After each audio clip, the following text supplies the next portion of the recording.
এই যে ঘূর্ণিঝড়ের ফলশ্রুতিতে যখন D4 SOS কমিটি আমাদের উপজেলা লেভেলের কর্মকর্তা আমাদের এখানে যে PIO তারা যে রিপোর্টটা দিয়েছেন, বিশেষ করে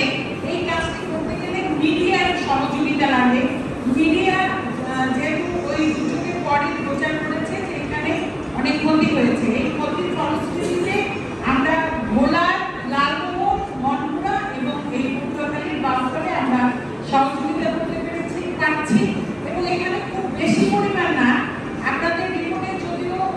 একদম সম্পূর্ণ বিধ্বস্ত ছিল 139টি পরিবারের, কিন্তু এই যখন প্রভু কালেক্ট করতে আসছে সেখানে ঢাকা থেকেও আসছে এবং আমাদের যেহেতু অর্থ সংকুলান খুব বেশি না, সেজন্য একদম সবচেয়ে বেশি বিধ্বস্ত 68টি পরিবারকে সেই প্রভু কালেকশনের মাধ্যমে, ছবি তোলার মাধ্যমে বাছাই করে সেটা নির্ধারণ করা হয়েছে।